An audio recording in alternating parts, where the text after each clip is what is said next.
Hello, everyone, and welcome to episode 232 of MMT Millennial Movie Talk. We are back with our first episode of 2024, and everyone is out here in Australia somewhere.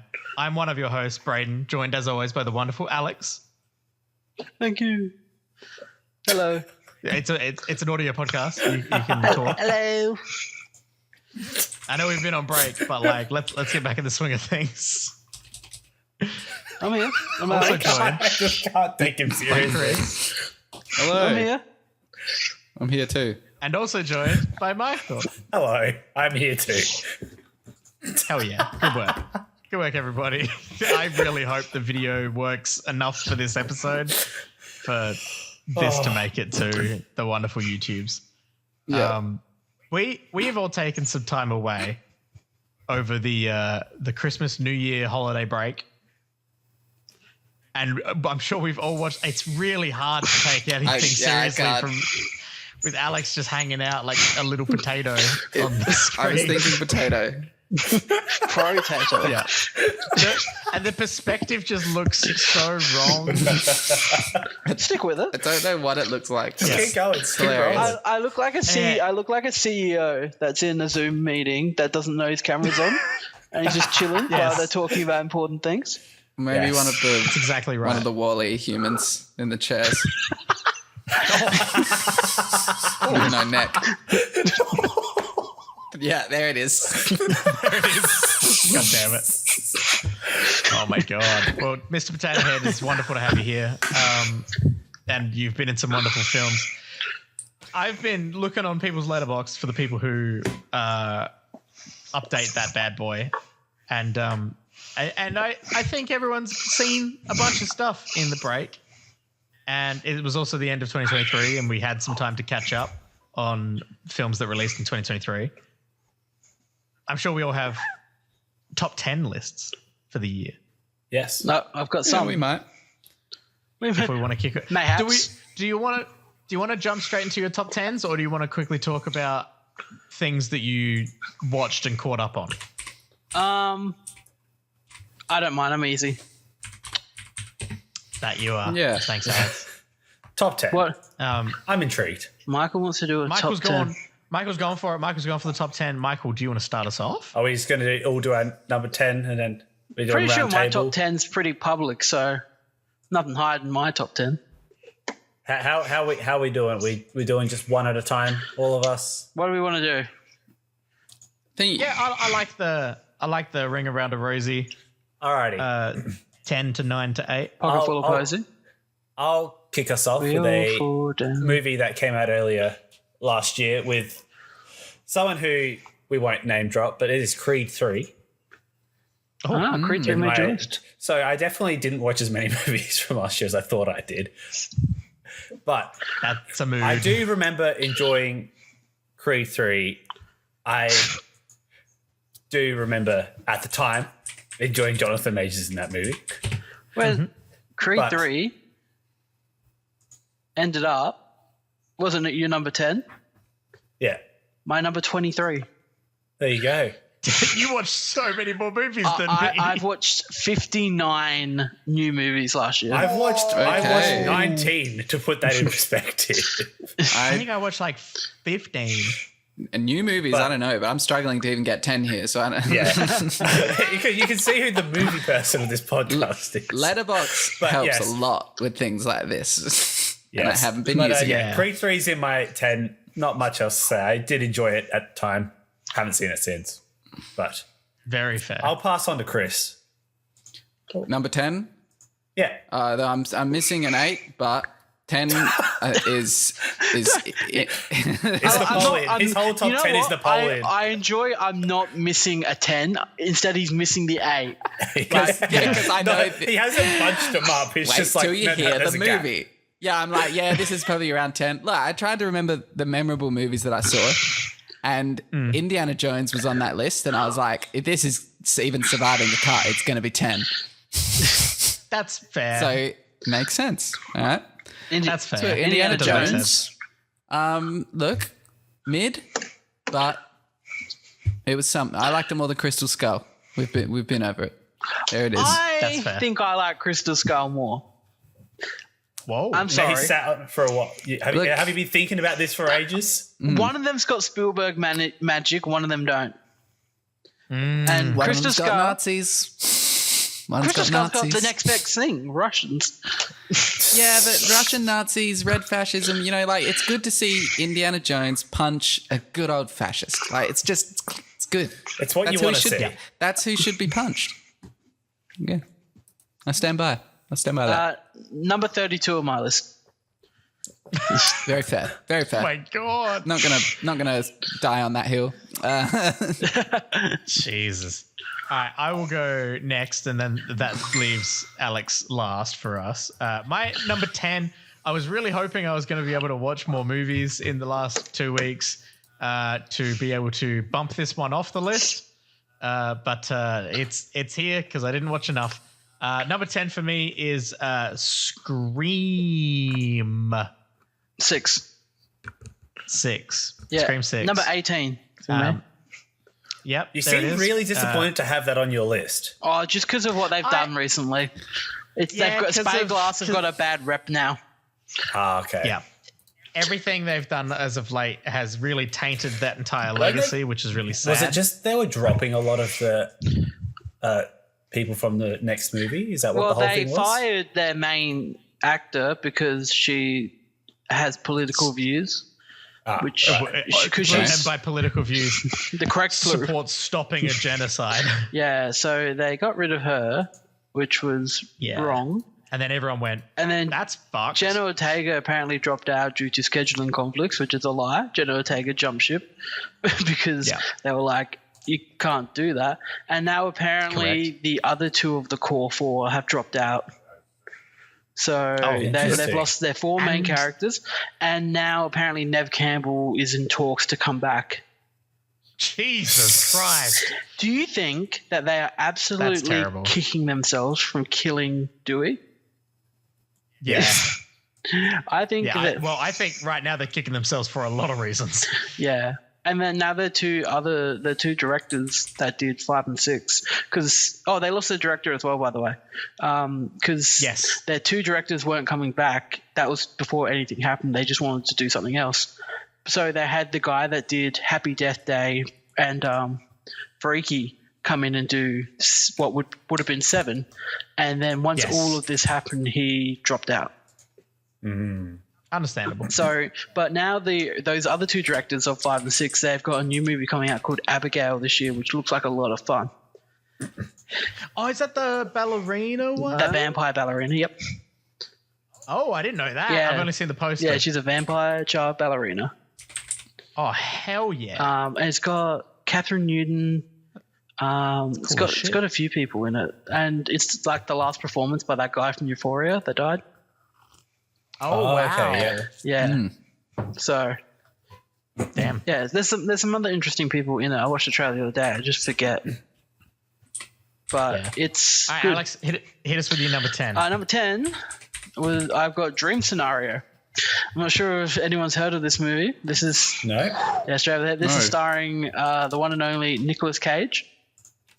This is a movie about a man who just starts appearing in people's dreams.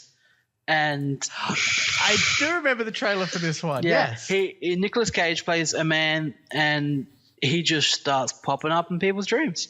But like it's just doing like they're having a normal dream, and he's just standing there doing nothing. And then it slowly progresses, and he starts being actively involved in the dreams, and it starts ruining his life in real life because of something he has no control in, and he's not doing anything of. And you're just watching this man kind of spiral and get fucked over. Oh God! But it's really fun. That's sad. It's a really fun movie, and Nicolas Cage is great as always. Nice. Yeah. Good on him. That was number 10 on my list. Always quite strong, that one. I would recommend it. It's a lot of fun. Oh, also, quick honorable mentions because I've got 58. Because I've got 58 movies. There's some movies that didn't make it in that I'll shout out quickly. May December, best comedy of the year about childhood trauma, according to the Golden Globes. New one that came out recently, Society of the Snow. which was about. It's on Netflix. It's about the group of rugby players that crash into the Alps on their plane. Oh yeah, yeah. Oh, And they okay. Rugby players. Wasn't a soccer team do that? Was this? Are you thinking of Yellow Jackets, the TV show? No. This happened to a soccer team famously, and that's what I thought the movie was about. Alive. I feel sure I was wrong. They have made a movie about this before called Alive. It's the same people. It's the same story. No, it's the same true story. Thinking of the hit Liam Neeson film, The Grey. The Taken. The Taken. The Taken. Yeah, it's based on a true story about this they're from Uruguay. And they crash into the Andes. Sorry, not the Alps. On their way to Chile. That's where the confusion came. Yes. They crash into the Andes. And there may or may not be cannibalism. Anyway, they definitely ate each other. No, they ate each other. Yum yum. It's a really depressing movie, but it was a bit of fun. Good. Yeah, I remember watching the other movie in English in high school, and that was pretty confronting. Yeah, this one's in it's a foreign film. Okay. So, Ugandan at all? Or? Yeah, it must be. Number 13, Guardians of the Galaxy 3. Nice. I said number Ugandan. 12, Uruguayan. You're a towel. 12 is The Killer, and 11 was Talk to Me. It didn't make the 10. Didn't make the 10. That's shocking. I support the team. My check-in's open tomorrow. Yeah, but Nicolas Cage starred in a movie where he's in people's dreams. It knocked it out. Yeah, it's pretty fair, honestly. That sounds cool. I thought Talk to Me would have been high on your list. Yeah, I thought that was like mid-low end. I'm interested to hear your list. Excuse me, can I just say that Talk to Me beat Scream, Ninja Turtles, Godzilla -1, it's a big list. It beat David Finch. Like you just hear it beat Dungeons and Dragons. It beat Air. It beat Creed 3. Like it beat things a lot that of things. It should have. Yeah. Okay. Yeah. Okay. Alrighty. Powerhouse. Good work. I'll swing around to number 9. It is 9. Anyone But You. Really? Oh, that's new rom-com. Yeah. That made the 10. That made the 10. And the more I think about it, the more I think about it, and the more I see like things about it pop up. I remember how much I enjoyed it. That movie's got a rough opening, though. I remember being very concerned in the first 20 minutes, and then it kind of settled its way back in and saved me with the last half. And I also think the credits do a lot to make you leave the movie happier and more, enjoying more than you do. Yeah. Everyone's singing the song, yeah. But I have a lot of fun. This is I think it's a pretty good rom-com. It does a good job. Glenn Powell and Sydney Sweeney are fun together. Glenn Powell's the most charismatic man I've ever seen. That's it. That was the end of the sentence. He won me over when he was meant to be the arsehole dickhead in Top Gun. Yeah. Oh, yeah, he was your favorite guy, wasn't he? Hangman was my boy. And he made me like a character that's kind of a cunt. Well, Sydney's my girl, I wish. And Sydney, you see a lot of Sydney. It's nice to see Sydney starring. She hasn't had a big starring role. She's been kind of on the moving her way into A-list. Yeah, I think this is her like big thing. This is coming one of the into big ones, movies. Right? Coming into movies, at least, like she's obviously big from Euphoria and stuff. And she's in White Lotus. Yeah, and she's been in a Tarantino I keep forgetting movie. she's in that. I think she's one of the Manson family in Once Upon a Time in Hollywood. Oh, okay. But she's an extra. Again. She's an extra though. But that's what I mean. Starring role. Love to see it. Really, really enjoyed that movie. So if you haven't seen it, I'd recommend going to see it. It's a good time. Nice. Chris. Number 9. Number 9, I've put Guardians Volume 3. Nice. Another song that makes you happy with the ending song. Yeah. It's fun. It's I was I saw it this year. that's pretty important That's for making for Chris. What needs to be on Chris's saw it list. this for year. making my top 10. That's pretty up there, you know. I saw I it can't this wait year. for, I can't It's wait the for only- Napoleon to be number one. I Yeah, saw it definitely. this year. Just because he saw it. My favorite thing was, it's fine. I saw it this year. Look, That was it. I No can positive guarantee Napoleon does not make this list, which is what made this so hard. You would have had the 8 right there. It would have been a top 10. Yeah. So, we've spoken about that. Move on. Yeah, we have spoken about Guardians a bunch. Move along. My number 9 9. is a different Marvel movie, The Marvels. Oh, I've got 25 minutes left of that. Oh yeah, Interesting. Yeah, that's gonna be my you'd be 60th in- film.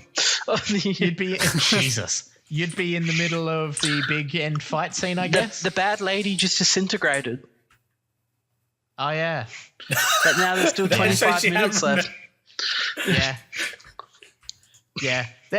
The film isn't perfect, but I had a really fun time with it. What I did really you, liked What did you put at 10? Scream. Ah.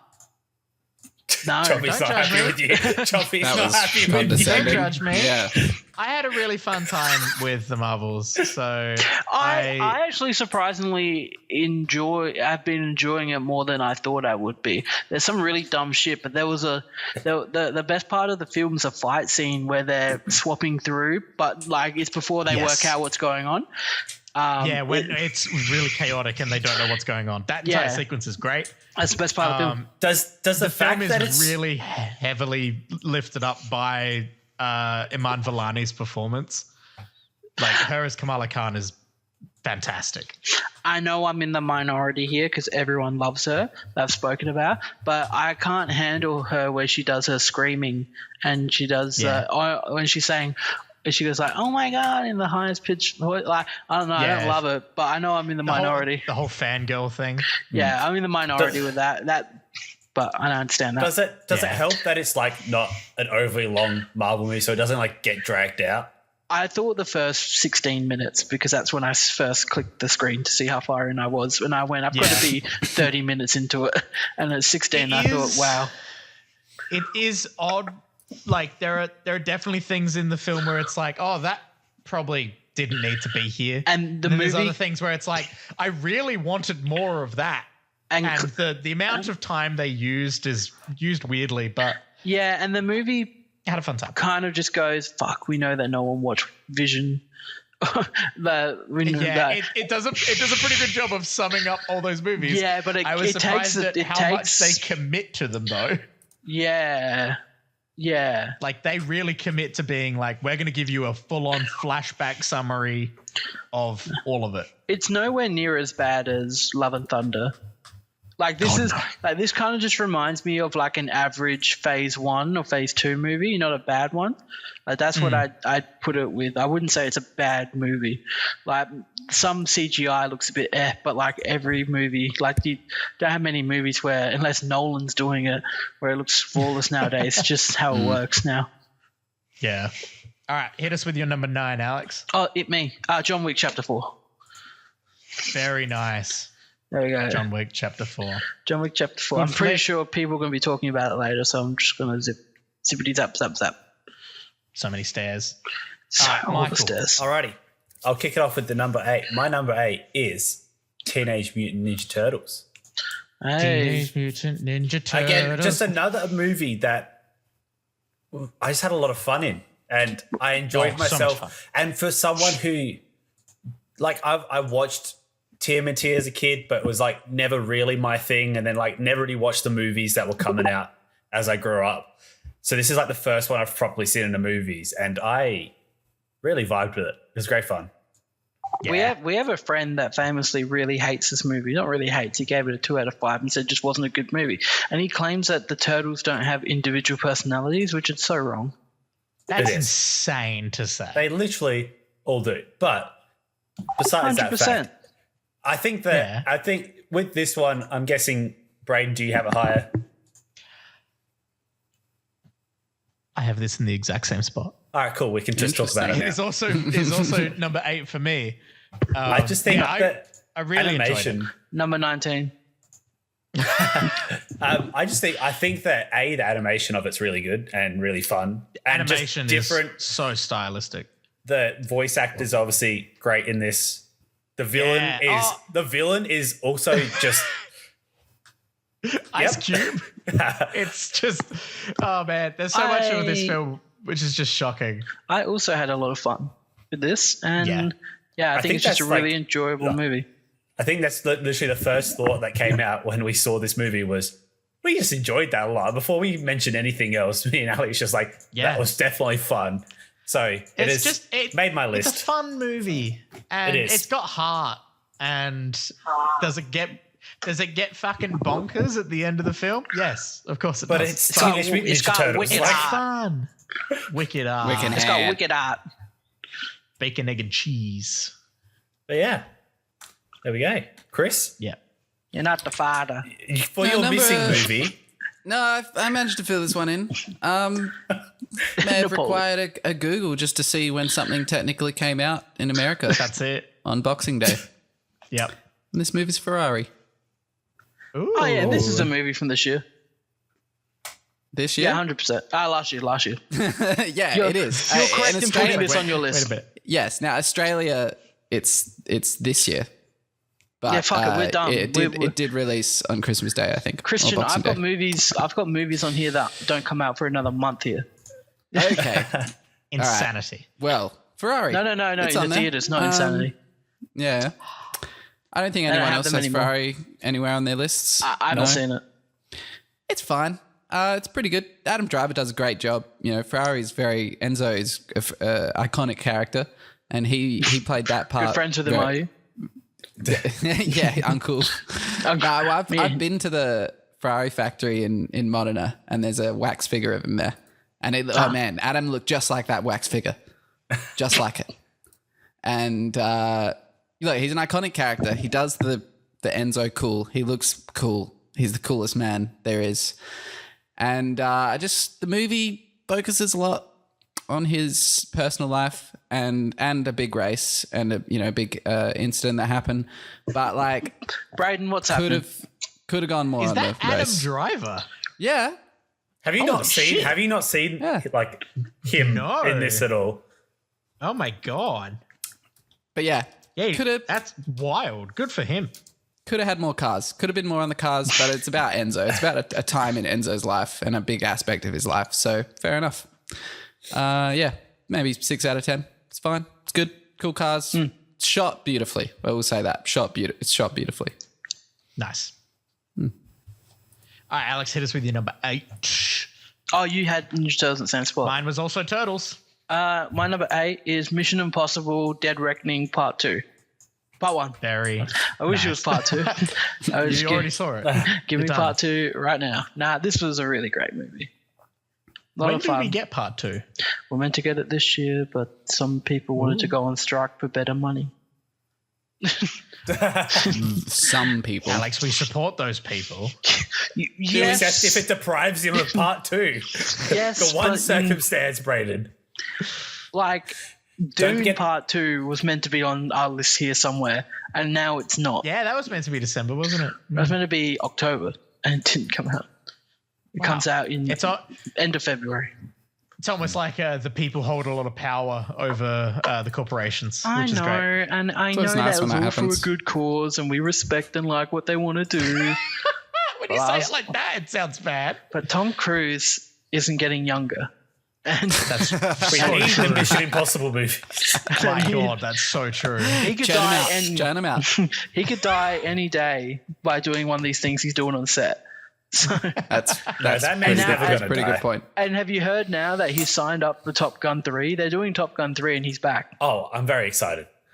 Okay. Yeah, but I wouldn't have mind Top Gun 3 just being Glenn Powell and Miles Teller.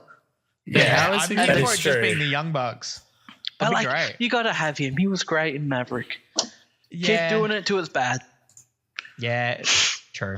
He'll do it till he literally dies. Yeah, he's dying in the movie. Tom Cruise has a contract where, like, if he dies on set, like, they have to use the footage? Yes. First of all, yes, if he dies, he will commit to the take if it means death. Yeah. They will rewrite the rest of the movie to include that Do you reckon death. he owns He'll insurance go out companies? smiling. I wouldn't be surprised if he owns his own insurance company. Yeah, because like he'd be the only person that would insure himself. Yeah. Very true. Anyway, Top Gun. Not Top Gun. What's the other one? Mission Impossible. Mission Impossible. Yeah, let's just put 8. Top Gun. Just put Top Gun. Yeah, Top Gun Maverick. I said that no film this year was better than Top Gun Maverick from last year. Maybe wrong. My number 1 and maybe number 2 could be, but Top Gun Maverick's You've watched pretty a lot fucking more good. films since you've made that statement. Yes, but Top Gun Maverick, it made me feel. It made me feel again. It made movies happen again. It saved cinema. Oh my god! It's Steven cinema? Spielberg told Tom Cruise he saved cinema. That's on record. We have that footage. It happened. It did. It happened. Pixar, it didn't happen. It did. I'll send you the video. It happened. All right, I'll keep it chugging along. My number 7 is Barbie. Nice. Oh, major. But I'm guessing Brayden has it higher, so we can talk about it later. I got a higher. We'll talk about it later. All right, we'll come back around to it later. Do we want to know where I had Barbie? Is it not in the top? It's not in the top 10. Number 27, There we go. Okay. above Sorax. Chris. Haven't seen Barbie. Under the Crater. Number 7, Blackberry. Ooh. So I really, had Blackberry made a list. I really, really liked Blackberry. Glenn Powell. Yeah. Glenn. Not Glenn Powell. Glenn Howerton. Glenn I Howerton. was going to say Glenn Powell again. He is so good in this. Like, he does that rage, that Dennis rage so well in this setting. And I liked it. Also, what's the other guy's name, Alex? Nerdy Jay boy? Baruchel. Jay Baruchel. Jay Baruchel does a good job as well. I must say, after the time jump, I hated his grey haircut. Hated it. Looks like an idiot. But apparently that's the real character. So, that's the beginning of the downfall of Blackberry, if you ask me. Did I tell you when watching it, my dad hated his friend? That helped start the company.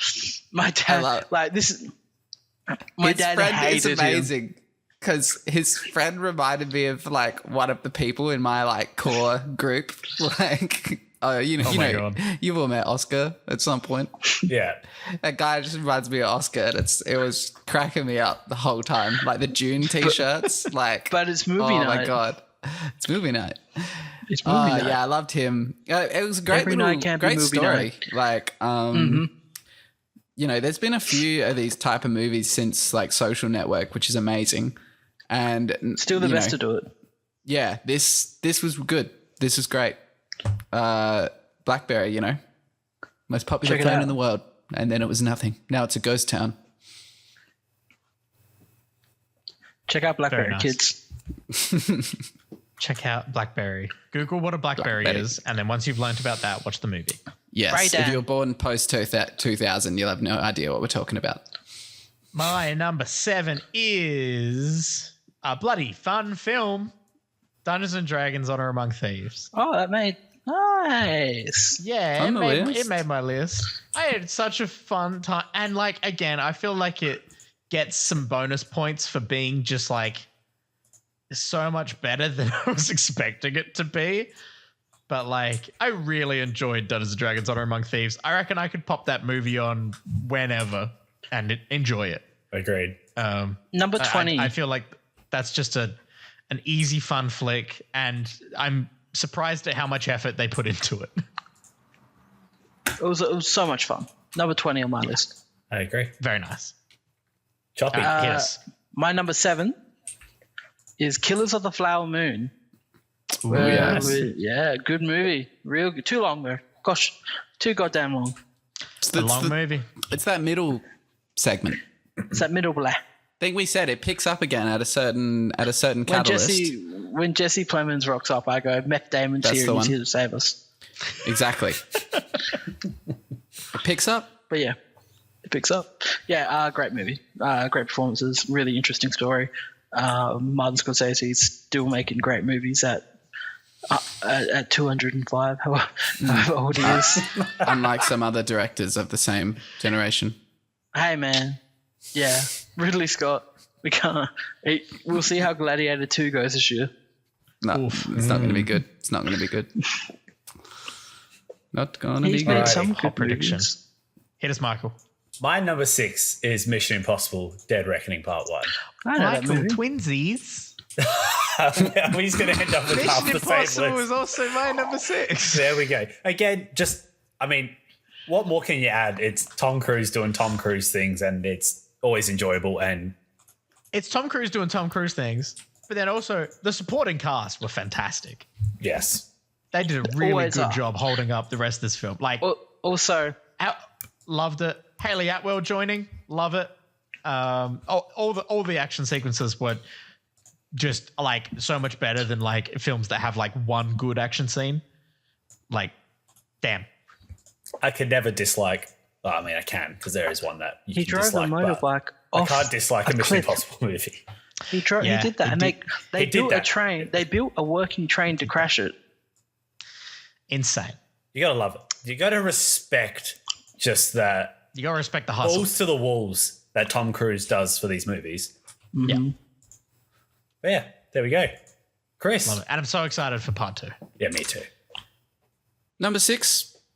We got Flower Moon also. Hey, twin. Oh wait, no, it's not my 6. No. It was your 7, right? Yeah. Yeah. I go last. Yeah, I knew that. Yeah, we're not twins. But yeah, I liked it. It's too damn long though. Too damn long. It's too darn loud. Yeah. My number Beautiful 6 film. Hit us. is Across the Spider-Verse. Hey, nice. Spooderman. And I'm sure we're going to talk about him later. We are going to talk about him later. We're going to talk about him later. We'll get back around. Alrighty. We're into the top 5. Oh, my God. There we are. Oh, my God. Oh, my God. Oh, my God. Oh, my God. Alrighty. Oh, my God. For my wicked. number 5. Top 5. It's gone wicked fast. I have John Wick Chapter 4. Oh, nice. At number 4. 5? 5. Would have been better at number 4. Yeah, you should have just bumped it up a bit. Should have. If what you have at number 4 is not better than this movie, then we're going to have words. So should we go swap them? But it's just, I love all the John Wick movies. This had some fantastic scenes, especially the top-down one through the house.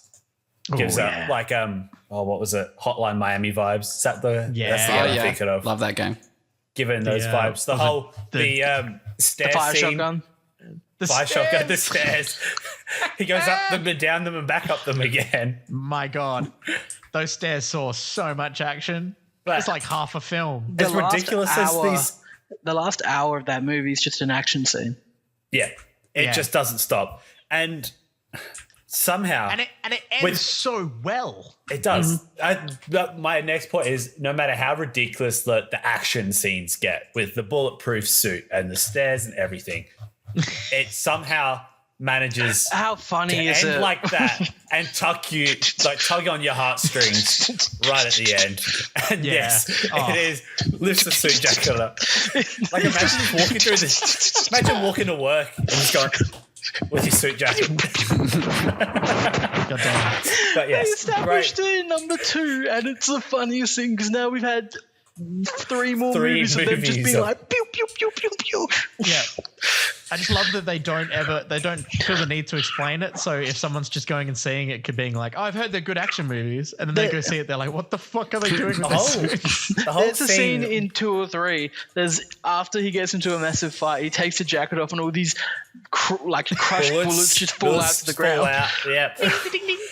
But also just like thinking about the whole scene when they're in. I want to say it's Tokyo, in like that room with all the cabinets and stuff, and he runs out his gun and they're fist fighting and everything. Yeah, they're flying through all the different glass cabinets. Is that so number 3?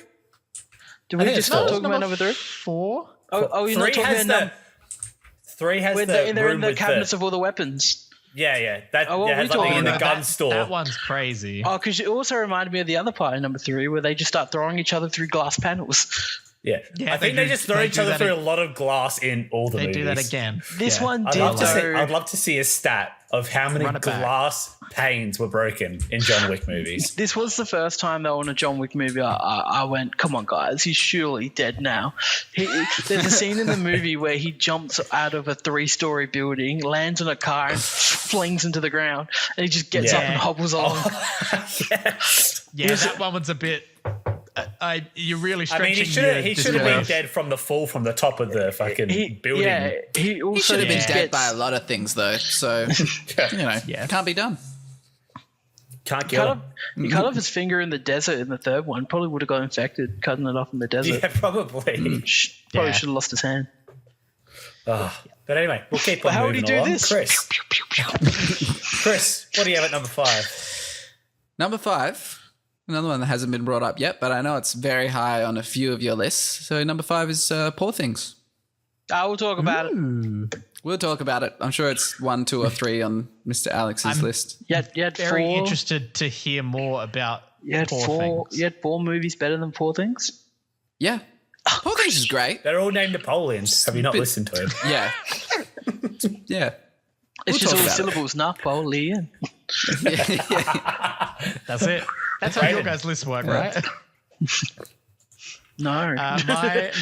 My number 5 is a little streaming service movie, Nimona.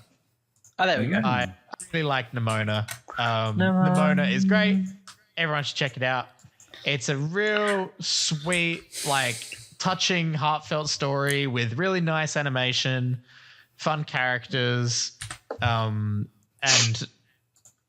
I gotta support it. It's so much fun, and it is really good. The cast they got for it's great, and it just tells a really sweet story, and it's fun fantasy sci-fi, and it's a good time.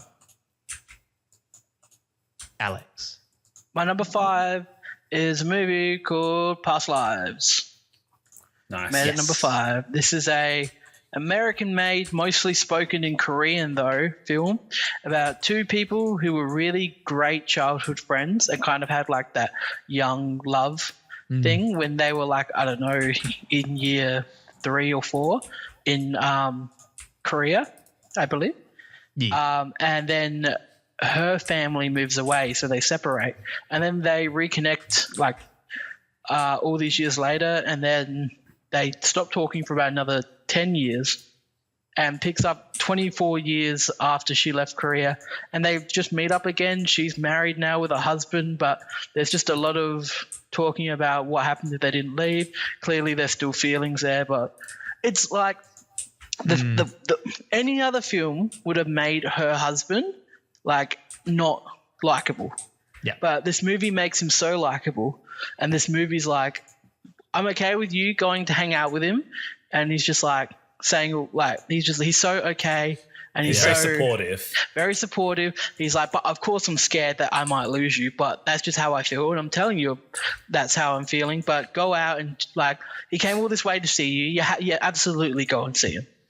Yeah. And so all I'm hearing is this man is a walking green flag. This man's a walking green flag, and green flags for days. That's where all the conflict comes, and there's the whole title itself has a really great meaning in the film. Nice. But yeah, good movie. Very nice. Alrighty. Yeah. Number 4. We're almost near the big meat of it. My number 4 is Guardians of the Galaxy Volume 3. That should have been number 3. It is. As I know, as soon as you said I should have put John Wick at number 4, in my head I'm now I know exactly what comment's coming next. Whatever number 2 is. Alrighty. So yeah, Guardians of the Galaxy, I think in a very post-Endgame world, we haven't had great Marvel movies, and this one stood out, especially with Thor being very disappointing and Ant-Man being very disappointing. They sucked. This was a great breath of fresh air. I think it was a great way to wrap it up. I very much enjoyed it. It had the sauce, and the sauce is animal torture. Yeah, and some very, very confronting things. Yeah, some dark imagery. Yeah, but I thought it was a great movie. It was a good one. A bit of like a return to form for Marvel movies, but then it sort of stops there. This is just a filmmaker having a good vision and knowing what he wants to do. James Gunn's led DC. Yeah, sure. I'm cautiously optimistic. I'm cautiously optimistic. Believe it when I see it. Yeah, that's very fair. But yeah, that's my number 4. Not a lot more I could probably say on it. Chris? Lucky number 4, what can I say? It's a big one. Napoleon. Talk to me. Hey, come on, support the team. SA, Adelaide, on the map. It was number 11. Interesting thing about Talk to Me I found out. My friend told me this could completely not be true, but apparently the eye boy, you know the eye boy? I know the eye boy. The eye boy, he is apparently the little brother of a girl that I went to primary school with. Oh, there you go. And my mate, Adelaide is a small place. It is a small city. His name's Joe Bird. Yep, that checks out. It was a bird. Don't say first name. Bird. No, yeah, I won't dox the birds, but I went to school with a bird whose last name was Bird. There you go. My mate who also went to school was saying, "Oh, that's her little brother," and I was like, "Damn, man's doing well for himself. Good on him. Man can act. Great actor. Man can act. Man can act." I wonder if that would have been hard for his sister to watch in the film. Oh, it was hard for how would that be for the family? His on-screen sister, it wasn't easy for her. So, but real life. Real life. Yeah, I'd never even thought of that. Like how your parents must feel when you're like a young actor and you're like, hey, I'm in this new movie. And it's like they go watch it and support it and you're just being like horrifically maimed. Imagine we'll get grandma to come down and see it. Oh, God. Imagine Margot Robbie with her first big Hollywood film being Wolf of Wall Street. Yeah. Things like that. Hey, it could be worse. Nan, don't go see that one. Hey, don't bring Nan. Don't bring Nan. Yeah, a bit of trivia. What do we need to say about Talk to Me?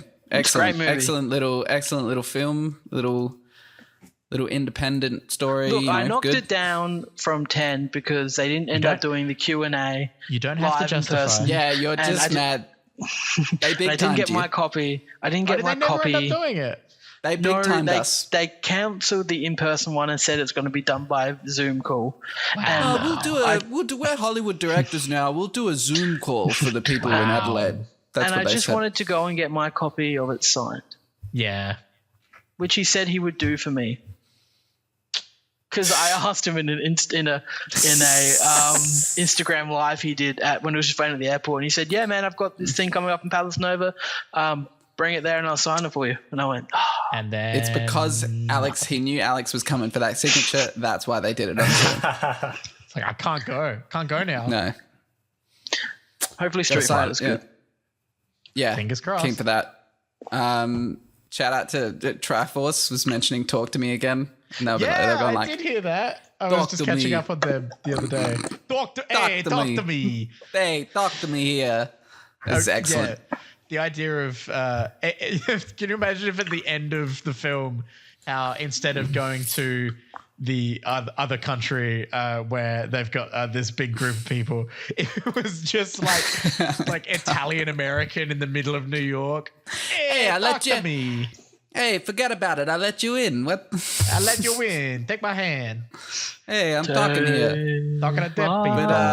But just once again, it's so great to hear that some freaking boring dads in England are talking about Talk to Me, a little Adelaide film. Talking about film produced Adelaide. Testament to it.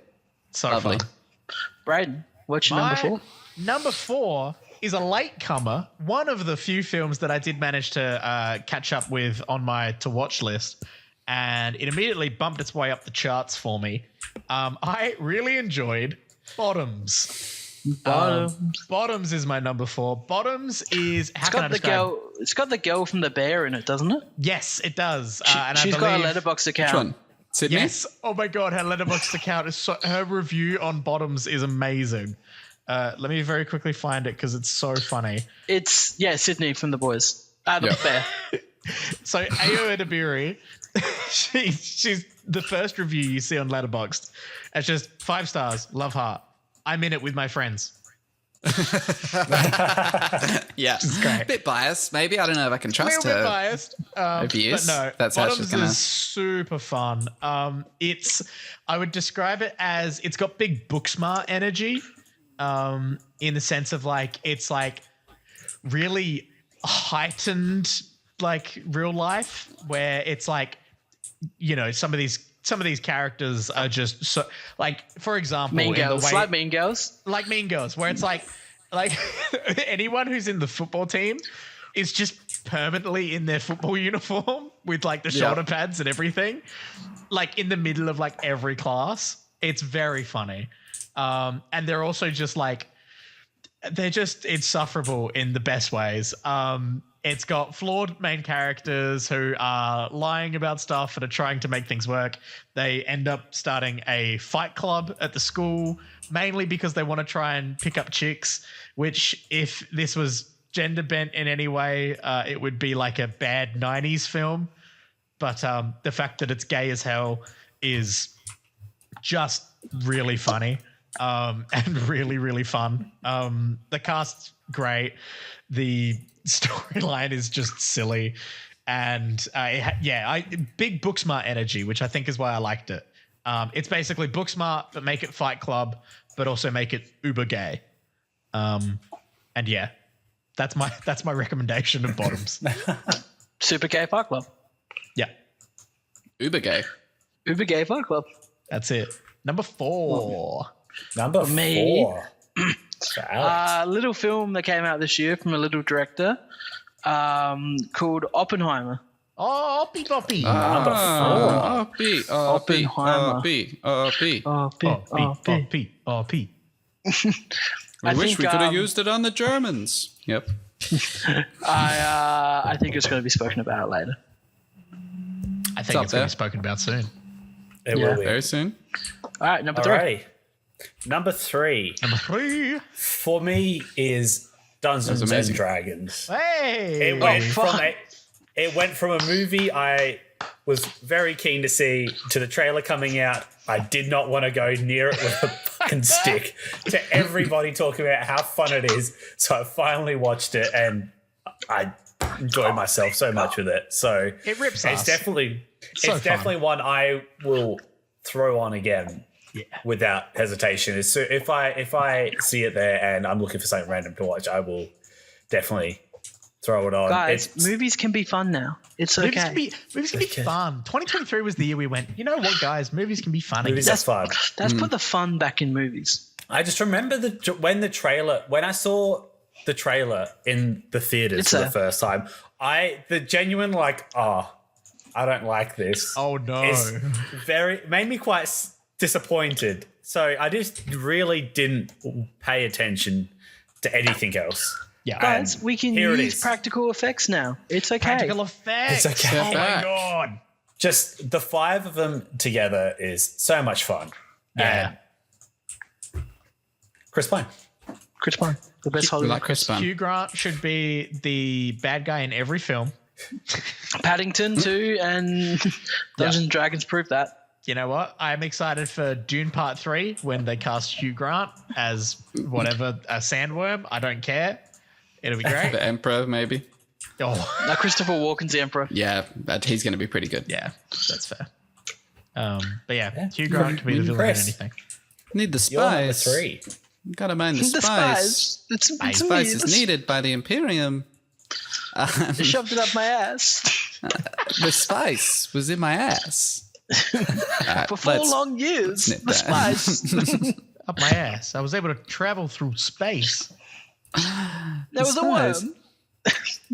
Look, number 3. Big one I just saw recently. Don't think we've talked about it yet. It's The Boy and the Heron. Ooh, number 3. New Ghibli. New Ghibli. Let me just get this cast list up here because they stacked this for the English version. I mean, I guess tried to go see this, but there was just no session times that fit to me. Yeah, I was going to ask you if you wanted to maybe go see it because I could go again. I have. If you can find a good like session that. time. The film 8:40. If we head right now. I'm in Alice Springs. Catch a flight. I'm in Alice Springs. I'll just watch it alone then. They got a showing in Alice? Come on. Wait, which cinema at 8:40? Prospect. You can get there. Do they still have it going Friday onwards? Let's have a look. Bless. Tomorrow? I wanted, tomorrow. I wanted to see if there was a screening when I was available to go, but I missed it entirely, which is super duper sad because I've been watching a bunch of the movies later, so I will talk about them. But I really was hoping to get Godzilla -1 on this list. I saw that. Yeah, I would love to talk about it once we've done this. We'll talk about Godzilla later. No, I've got plenty to say about Godzilla. Oh, fair enough. I don't want to. Alex, they're running it in the city on the big screen at 6 on Friday. All right, we'll go. And 6 on Saturday and Sunday also. So one of those. I'm perhaps. also I'm gonna go see the Iron Claw after basketball on Thursday. I do want to see that. I want to see that. That's gonna make me cry. Wrestling. I wrestled Zac Efron. Yeah, it does look. It's really touching. Boy in the Herron. Boy in the Herron. Beautiful, amazing. My friend said it very good when he said it's got a lot of all the little great bits from the other Ghibli films kind of put into one. Nice. Is it weird? It's a bit weird, but it's not too. It's fairly grounded. I don't know. You have to see it. Trusting you wholly on this because I have watched so many Ghibli films that I've just not been on board with it. But if you're telling me to go see it, I trust you. It starts getting weird and we're like, okay, how do we get here? But then that quickly evolves. And there's just some beautiful imagery. There's some ideas. There's some things that go on. It's just, it's beautiful. It's beautiful that the villains in this film are the best Ghibli creatures I've personally experienced. Okay. So that they pop up and it's great and it just keeps getting better. And then Dave Bautista is their leader, and it's something. It's weird hearing his full name, but yeah, and it's just Bautista. The emotion is also there. So you got this comedy that's played so well, and then this the emotional parts are so heart wrenching. Like there are some sequences that are so intense, like you really takes you to a place, and. Beautiful animation, definitely got that Ghibli weird in it. But the thing that puts me off, the only thing putting me off about it is the amount of teeth in the heron's mouth. So a lot of teeth? The heron has so many teeth. It just puts me off so much. He is a character and he changes form a lot. Oh, so okay. It's something. Okay, cool. It's something. And I've heard Robert Pattinson's really good in it. He's amazing. He's fantastic. You couldn't tell it was him, really. Yeah, that's great. I'm there's so many names here, and a lot of them I don't know who they played because it wasn't just they were great voice acting. You know what I mean? Mm. Yeah. That's what you want. Yeah, exactly. And this girl's in it. Who's this? I know this girl. What's she in? Florence Pugh. From The Boys. The Korean girl from The Boys. Oh yeah, I didn't even realize she was in it because she doesn't talk in The Boys. So how would I know what her voice sounds like? She was in Bullet Train. Was she? That's my go-to plane watching movie. Bullet Train is great. It's a lot of fun. It's so much fun. It makes flights go quick. Does it make what else can I say? Does it make you wish you were on a train and not a plane? No, because that train get fucked up. Oh, soundtrack also. Beautiful music. Yeah. Beautiful tones.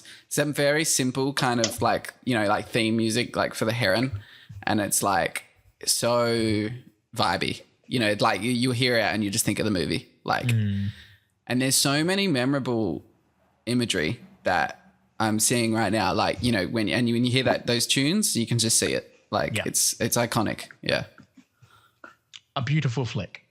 Beautiful flick. Beautiful little movie. Brayden, what you got at 3? Very nice. Number 3, I've got Oppie Boppie Oppenheimer. Oppenheimer at 3. Oppenheimer, I barely know her. This is just a really fucking good movie. It was. It's just a It'll really be spoken about. It's just guys, I don't know what to tell you. It's just a good movie. when you think of movies, you're like, yep, that's it. That's a movie. You did it. I do usually think that. Everyone in it is crushing it. Robert Downey Jr., bloody Rami Malek, Florence Pugh. I think we're going to talk about it too later. Silly Boy Murphy. I think it's going to It'll definitely pop up again. Coming up. Yeah. Choppy. So we'll get to that. My number 3 is a film in a different language. It's French. Oh. It's called Anatomy of a Fall. Ooh. Nice. And this is about a lady whose husband falls out the attic, kills himself, and they all think she did it. Oh. And yeah. And it's 2.5 hours, predominantly in French, but also in a bit of German and some English. The best thing about the film is that we actually never see what happened to him. So we, as the audience, we don't know if she did it or not. But that's cool. Yeah, so really great acting, really great courtroom scenes. Courtroom scenes in a different language that was still just as gripping as I've ever seen. There is an argument scene halfway through the film. It's like a flashback to her and her husband having an argument, and that's one of the best written scenes I've ever seen and listened to or read, technically, in this case, in my life. The main actress is amazing. Her son's amazing. This is some of the best dog acting I've ever seen. Oh, hell yeah. And yeah, just really loved this film. Flew by for 2.5 hours. And yeah. Cool. Go watch Anatomy of a Fall. I have seen screen grabs from this, like the courtroom scene in particular. I've seen people sharing that, and I didn't know what it was from. So French courtrooms look a lot more fun than ours. Like their architecture and layout and wherever it sits. Oh, yeah, because it's in a building that's older than our country's been around. Yeah. As established more as grandiose by white people. It just looks more fun. I'd feel less bad about going to prison if it happened in a French court. He just wants to sit in one of those rooms. Do French prisons give you baguettes? French prison baguette? Alex is going to find out. French prison doesn't exist, guys. It's just prison. Alrighty. Number 2. Number 2, duo.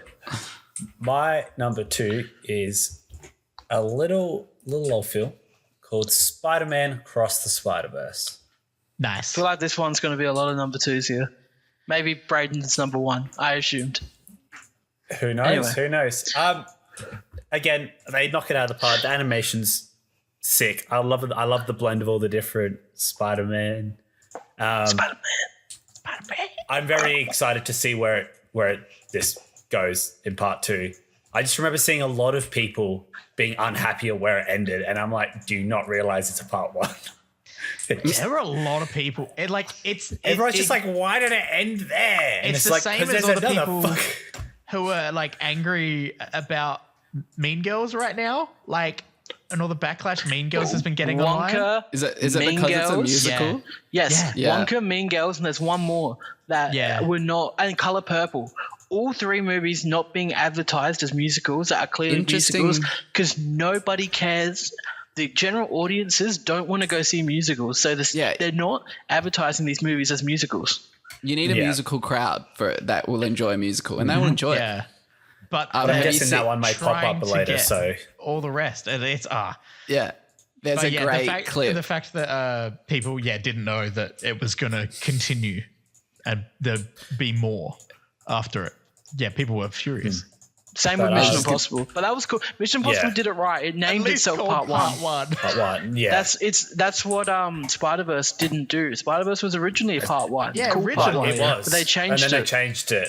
But like when it throws the to be continued or whatever it said, you sort of put 2 and 2 together. But I guess a lot of like Marvel movies just like would always throw in the 4 will be back, sort of thing. So no, he won't. I guess people are a bit Don't lie. more He's like not coming back. Anyway, Thor ain't coming Chris, you're number 2. Number 2. Oh, it's a good one. It's the Holdovers. Oh, twins. Oh, Twins. I really want to watch this movie. Twins. Yeah. This movie. Me and Alex watched this movie, and I loved it. It's like a warm hug. It's like a warm hug. It is. It is a warm hug from Paul Giamatti. I'm gonna watch this movie every Christmas lovely. doesn't it? Imagine how he would smell. Hey man, it's a two-man race. It's a two-man race for best actor in a film at the moment. It's Cillian and Paul Giamatti. It's those two. So it's gonna be fun. It's a new boy who I kept thinking the whole film he looks familiar. Yes. And then he's new. He's like first debut. First like, yeah. Wow. He just won best newcomer at the Critics' Choice Awards. He deserves it. Nice. Yeah. Great performances. This movie is, oh my God, the cinematography in this movie is breathtaking. It's like watching a modern day Kubrick film.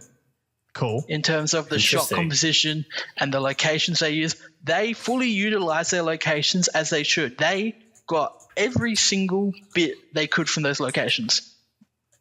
They really did, especially it's that classic, like the filming inside the old buildings and actually using the beautiful framework of the old buildings, like having a massive wide shots. We're in this beautiful church. We're going to have a massive wide and have the characters tiny, which adds to the gravitas of the room that they're in. And you're like, okay, this is like a big old American, college. Like, yeah. Mm-hmm. Acting's great. I like it. Yeah. Characters are great. Made me cry. Yeah. There's a hug in the movie that's more effective than any. No, there's a handshake in the movie that's more effective than any hugs I've ever seen in a film. Damn.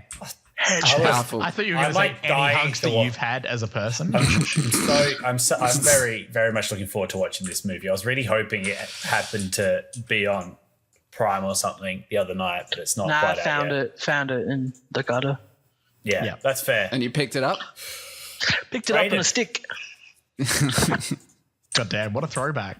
The only one left to give is number 2. My number 2. Come on, hit us with the Kennedy. The Kennedy.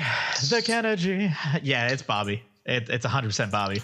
I freaking fucking faduking loved Barbie. Barbie was fantastic. I loved it. It was so much fun. And it was fun and it was heartwarming and it had commentary, and sure, it wasn't like the deepest commentary in the world because it's a Barbie movie. It's going for a mass market audience. It's not going for like extreme lefties like me. So yes, its approach to explaining feminism and the patriarchy isn't anything, groundbreaking. And fascism in that one bit. And fascism as well. My God. But it's not winning any breaking awards or anything for its analysis. But what it does is it's like feeding vegetables to a child by hiding it in the yummy food. Because you get all the fun stuff where it's funny and colorful and it's got every celebrity you could shake a stick at, and all of them are there, but then they're also like, hey, but women have feelings too, and we should actually maybe respect them more. That's what it's about. Yeah. The soundtrack slaps. It's so good, and Billie Eilish's song is enough to make me cry constantly. It's beautiful. It lost today at the Critics' Choice Awards yesterday. Sorry, it lost. Just Ken beat it. Have you seen the memes of Ryan Gosling's face when it's just Ken won it? I have not. My God, he just shocked. I've got a meme. That's great. Excuse the caption. I'm alright with that because Billy and Phineas won at the Golden Globes. Oh. Okay, here we go. I love the meme. I saw this exact meme. Oh my God, that's so good. Because everyone's just like, what were they made for is going to win? Because it won everything else. And I just hope they nominate I'm Just Ken, because then he has to sing it at the Oscars. You know what? I'm so here for that because I'm Just Ken is a masterpiece of cinema. It's so good. And honestly, all the performances in it are fantastic. Hands down, Barbie's one of my favorite films of the year and probably one of my favorite films of all time now. And I think it holds a really, really good spot in my heart because I went and saw it with Michaela And then the next time I saw it, my sister and I took my parents to go see it. And I have never heard my mum and dad laugh in a film more than with Barbie. Like, they were having hang on. I'm pretty time. sure Randall hit peak laughter during the Meg, where he almost stood up and clapped. True. That is true. He did do that. But you should have heard when they started, well, I will, in Barbie. My dude, when he starts playing guitar, push you my around, dad and I will. lost his freaking mind. And I've never seen my mum cry in a film from laughter, because my mum will cry at the drop of a hat. But like crying of just laughter and just not being able to stop. It was so heartwarming for me. I absolutely loved it. So Barbie's great. Number two. My holdovers. Oh, yeah. Was the holdovers. Alrighty. Here we are. The big We're one. at number 1 of 2023. And for me, I think it's pretty obvious what's left. It's good old Oppenheimer. Oppie Boppie. Twins. Other than like everybody sort of thrown in some stuff. This was a movie. It's impressively well paced for a 3-hour film, isn't it? Yeah, it's And one that jumps around a fair bit. It's one of those Vision and Fusion. A lot of fun. I sort of left the theater with just sort of like a bit of my mouth a bit agape, just in awe of the movie. Like the silence as they're waiting for the bomb to go off. Yeah. It's one of those Is where it weird silence that is bigger than sound. Like it has more of an impact. My favorite section of the film is everything after the bomb went off. Well, I know the build up to the bomb going off, and the bomb going off itself is like peak. But like, I don't know, watching the unraveling of everything, and then Robert Downey Jr.'s character takes a more predominant spot in that last half is incredible. Interrogation stuff, like especially like Emily Blunt in those scenes. Emily Blunt's scene is fantastic. But like you think the bomb's gone off. You end with them dropping it. You think the movie's done there, and then it's like, haha. No. we got lore. And then you get hit with like the other, like obviously that's sort of like in itself like devastating because they've just dropped an atomic bomb. Then you sort of have like the unraveling of his life himself and everything. We bring it full circle back to him and Einstein having the conversation, which started off. Maybe the movie. they were talking about something more important than you, sir. So good. Yeah, and the message and like I like Nolan's done these multiple kind of timelines before, especially like Dunkirk, the sky, the land, and the fission and fusion was done so well. And obviously having the fission in the fusion in black and white. Mm-hmm. Oh, Robert Downey Jr. He's a handsome man. He's a handsome man. Robert Downey Jr. is so fucking good in this movie. Yeah, it's nice to see him get back to acting. It is real acting. Yeah, like I think there's like as a lot. This year had a lot of like movies that I was like I enjoyed that a lot. Like, I had a lot of fun. This is like the one movie that I was just in awe of the whole time. Like it was a spectacle. Like obviously the whole thing with Barbenheimer as well. Yeah, like, it was a massive cultural moment. But this movie was just left me in awe. That's the best way to put it. This movie left me in awe. It's one of those like obviously we're all expecting the bomb to go off, but like they managed to do it where you were still like. The fact that they were able to meet and it like at times exceed the expectations of the actual bomb sequence, the practical explosion. The fact that they made I hurt myself.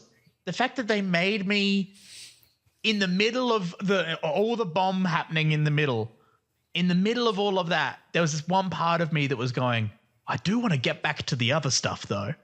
Like, and the bomb was going off, and I was like, I do want to get back to the talking. It does make like obviously he is known for like being the father of the atomic bomb sort of thing, but they do such a good job of making you interested in the other side of it, not just the bomb side, because obviously that's like the big cool side. That's the big great boom. Like biography for the bomb, but also showing all the personal like Oppie story. He didn't want that bomb to go off. and still managing to deliver like the horror of it as well. Oh yeah, but all the shots of sequences that were like, you know, like the crazy particles on the screen, and the inferno at the start with the, you know, Prometheus stole fire from the gods. Like that is how you start a movie. And we got all of that philosophical stuff. Like they got that in. They got the, you know, I've become death, destroyer of worlds, and Florence Pugh. And Florence Pugh's titties. A lot of.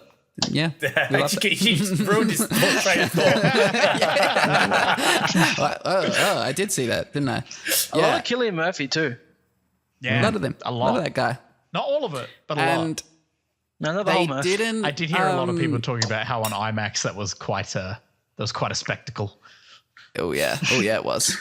You know what? It's just the part that gets me is when Emily Blunt's envisioning them in the court. Oh my god! While he's getting interrogated. That one is like a jump scare. Yeah, it's just great because it puts us in her. It puts us in her like position and what like no matter what he says, this is what she sees. Yeah, it's horrible. And it must be said, there are a lot of ways they could have shown the horror of it, but having, you know, him kind of underhandedly see it in the background as he's kind of realizing the reality of at the party, you know, RB. Yeah, it's brilliant. And he's subtly like, that's a jump scare when the sound cuts back in. The stomping of the feet. Yes, it's a real good like seeing his mind's eye, you know, like how it's affecting him and how he's realizing. It was really subtle, like this is what he's thinking about and we're seeing it. Yeah, crazy good. Good movie. Braden, what's your number? Let me guess, Braden. What's your number one? My number one, guys. Oh, it's definitely Saltburn, mate. I do want to see Saltburn. You don't want to watch Saltburn. You do. Don't watch that one. So, yeah, there's some sperm drinking. There's a lot of everything. Some grave fucking. There's a lot of everything. What's Irish boy's name in Saltburn? Barry Keoghan. Have you seen like he's saying he's glad people aren't seeing him as the weird kid anymore or something? But all the like really masculine photos of him with his shirt off and stuff, he looks really weirder than he did when he was just a small Irish boy. I'm sorry. That's the Joker, baby. Him with his shirt on, though, and now he's been doing all these promo shoots and everything for Saltburn and everything. Like, dude can rock some styles. Like, he is looking good. Shout out to Barry. Keoghan. Spider-Man. What's your number one? Spider-Man. Across the Spider-Verse.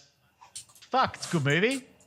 It's so well animated across all of its different mediums and formats that they managed to do. The art team did such an incredible job with it. The soundtrack slaps. Mind you, not as much as the first film, but the score was great. I agree. I think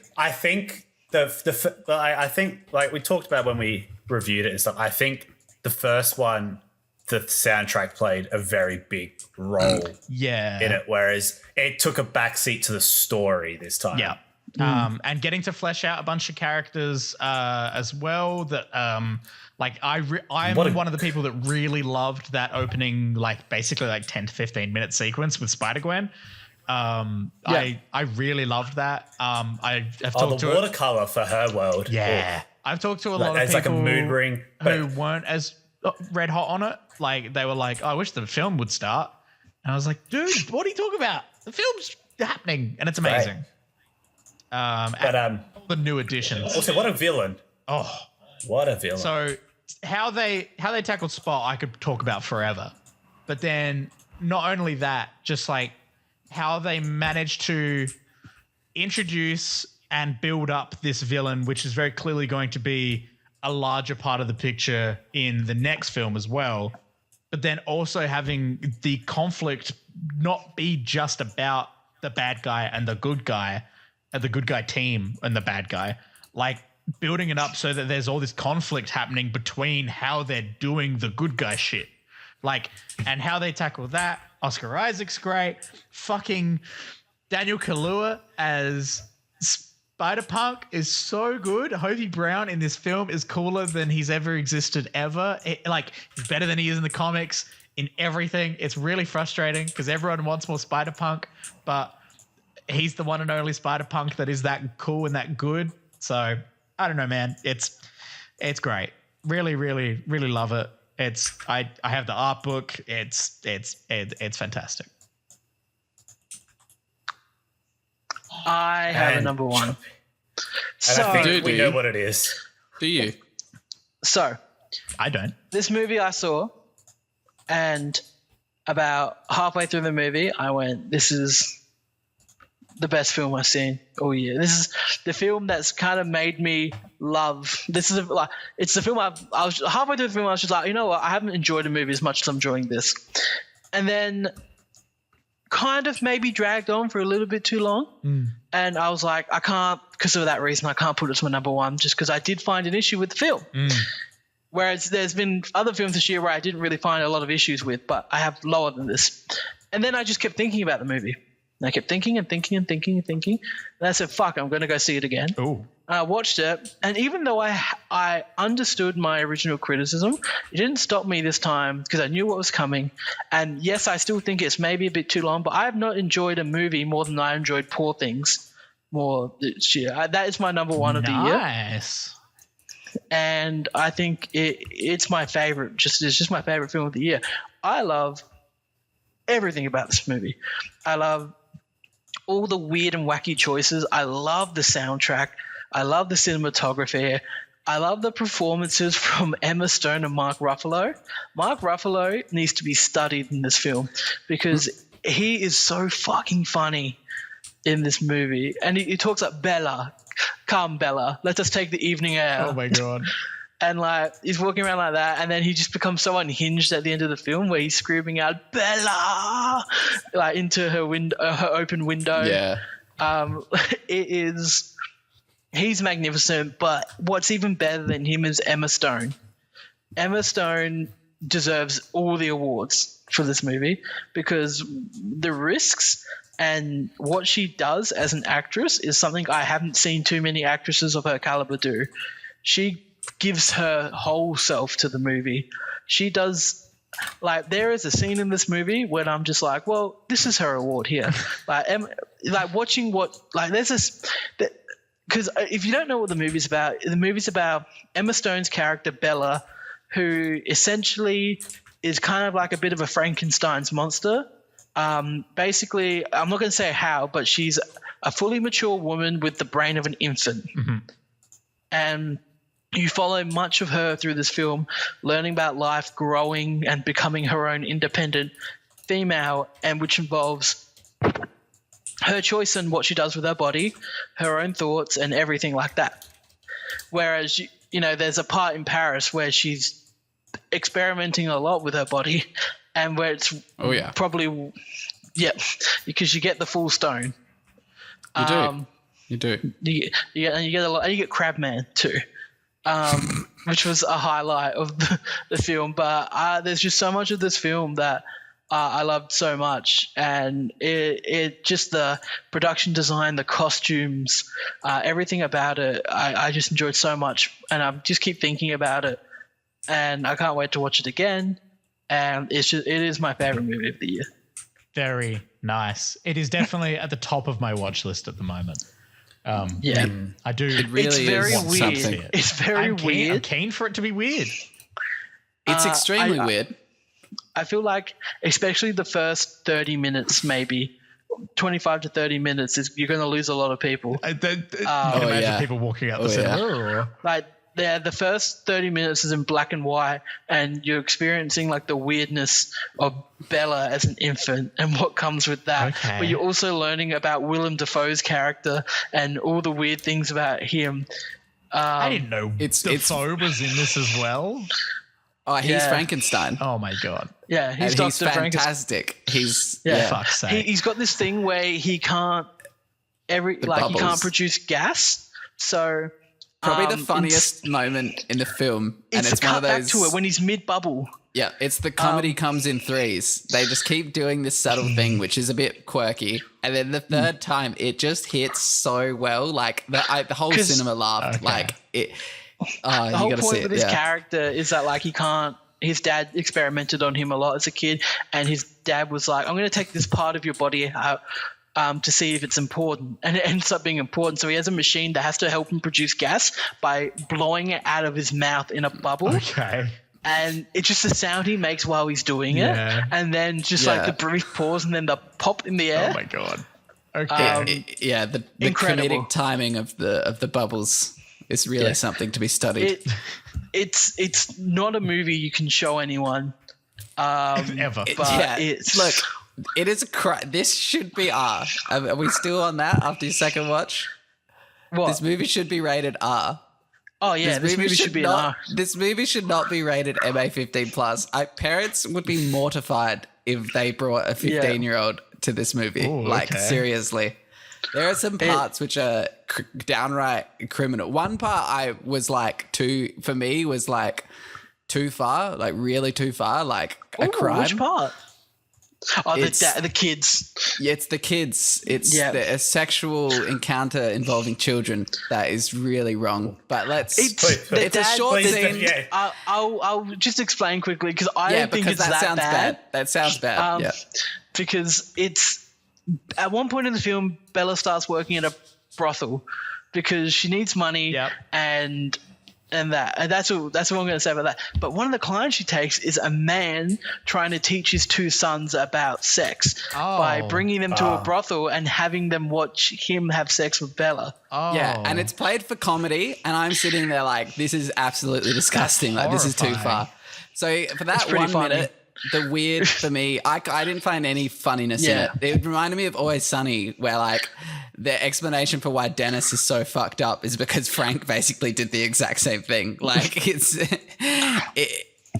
not okay. This scene, it's not okay. But look, the rest of the deprived sex stuff is hilarious and is interesting, and there's some very deep undertone meaning to a lot of the selling your body stuff. I think a lot of the downright weird stuff and especially the Paris segment it's all got a purpose. There's some deep philosophical and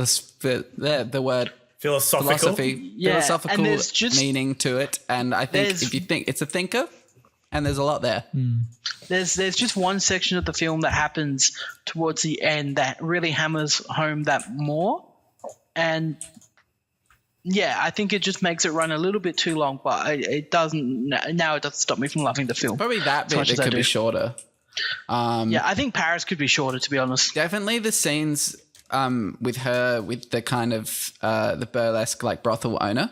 Yeah, there was one scene with her which was just it really didn't hit any buttons. It was just like, okay, cool. That was weird CGI kind of in that. You know, that's not CGI. That's her. Why does it look so weird? Because she's wearing she's a really time frame woman, and she's wearing what's the thing that the women wear to make corset. Yeah, she's wearing like a really tight corset, and it makes her look like a goblin from Harry Potter. I didn't really feel like there was much to her character other than obviously she's like a pimp exploiting people. So and then they added that bit, and it just you could take 10-20 minutes out of there, including the questionable crime scene. Yeah. Bless. God damn. 2023. All things. Good movies. Let's do...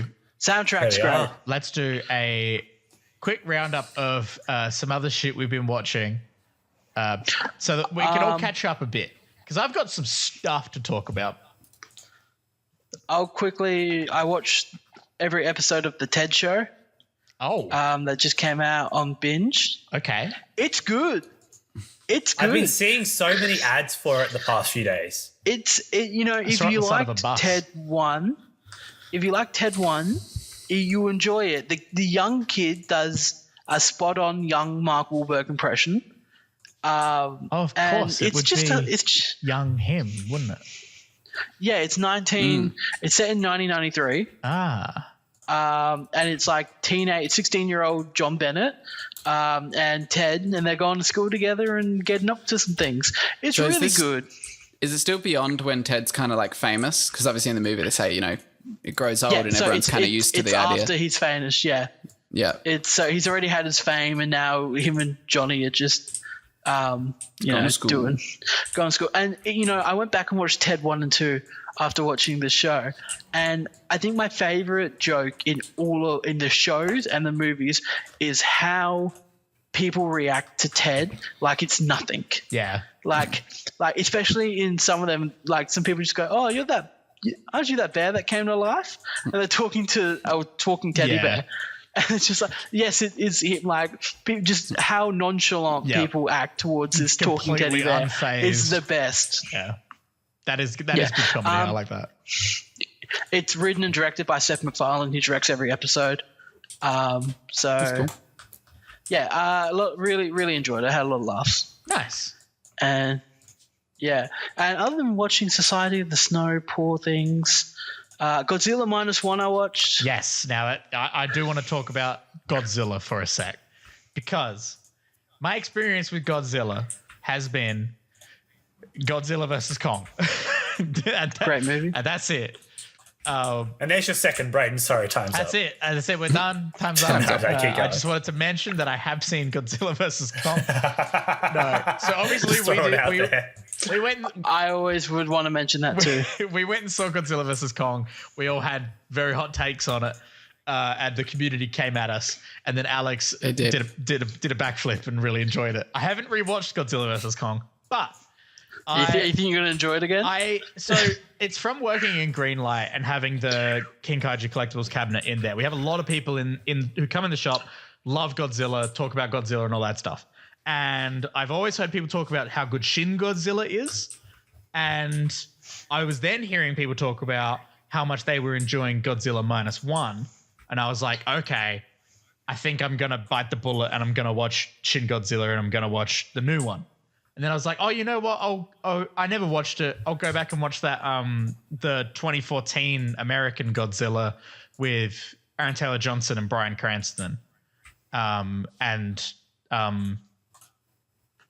my God, why is their name escaping me? Scarlet Witch. Elizabeth Olsen, thank you. You're welcome. And so I went and watched that, and I was like, okay, cool. Like, that was pretty good. Had some really good moments in it. But like overall, it was like, yeah, it was pretty good.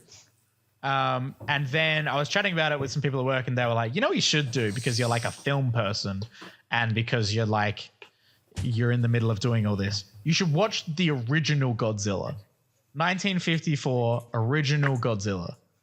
And I was like, okay, you know what? I'll take your word for it. I'll go check it out. The original Godzilla is really good. Like, I get why this is it went and became a massive thing, because it's most certainly aged. It was made in the early 50s, but it is really, really well done and really, really captures everything about how Japan were feeling post-war, and especially post-bombs, and like it being about that, and like the fear of like the atomic bomb and everything. Like, they capture that really, really well. I really thought it's really worth a watch, even though it is incredibly dated in both its like production quality and like writing. But I do think it is worth checking out. And then I was looking into the history of it, because God no, I'm not going to watch every fucking Godzilla movie. There's a bajillion of them, and most of them look like shit.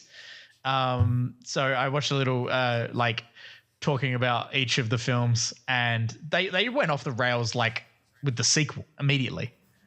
They did the original, and they were like, this is us talking about the war and the bomb, and it's like got some serious undertones behind it. And then the second one, they're like, what if he fights another big monster? And it just goes nuts from there. And I was just like, what happened? Where did all the like good storytelling happen? Where'd that go? It just became a big monster movie.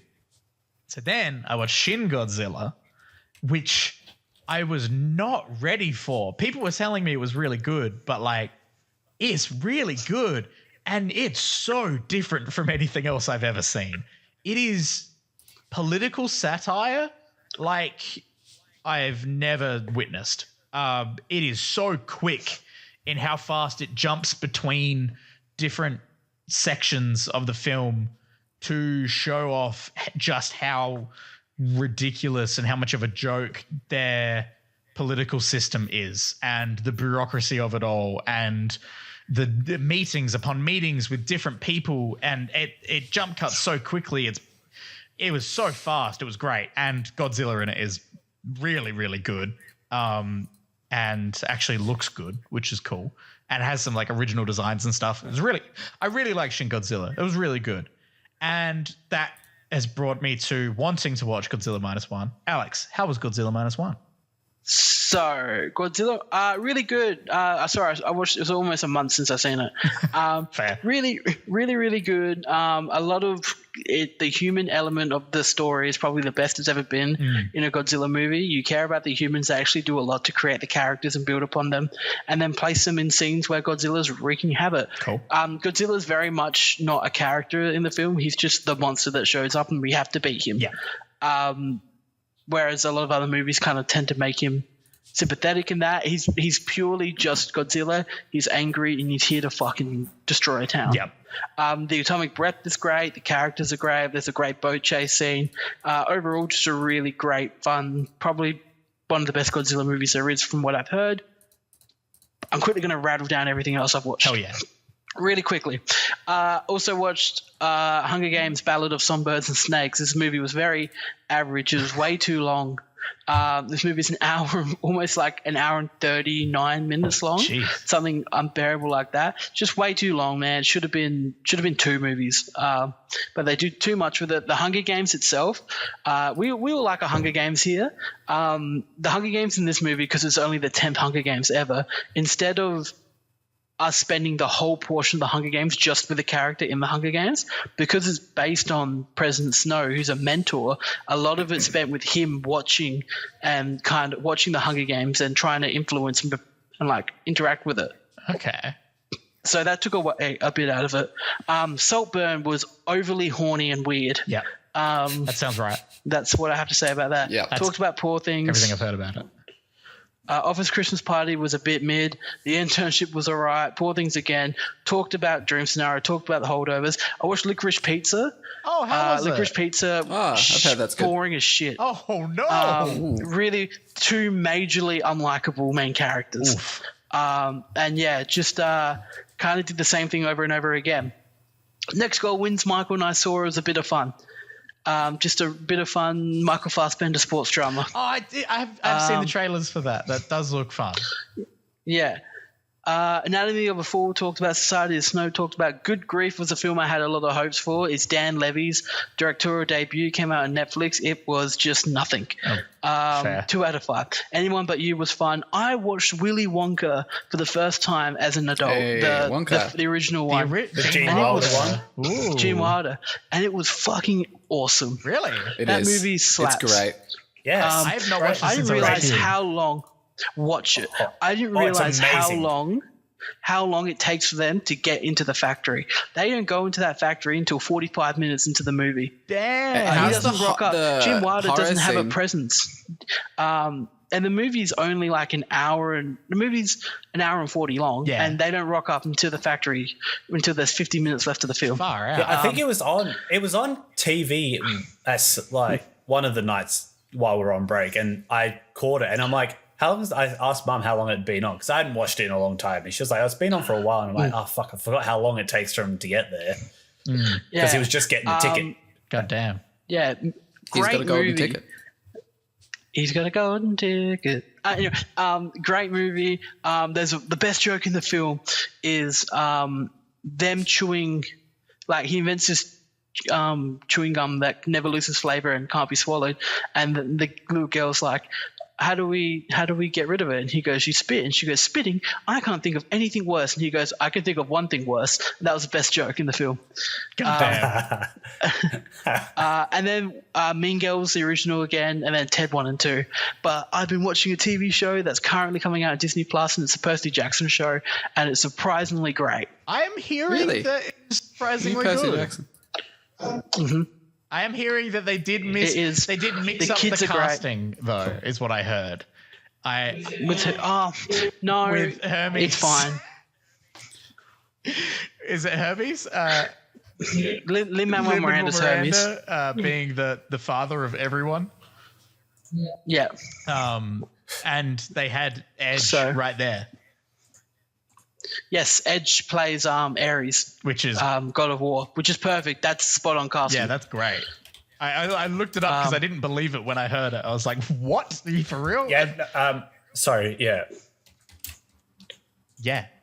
Interesting. Yeah. Yeah. The rated R superstar himself. Wow. Yeah. Edge is in a. How did that go under the radar that he was going to be in something? I knew he was coming out in the Percy Jackson show. Yeah, but you're on wrestling. I've read the books. I've read the Percy Jackson books as well. Nice.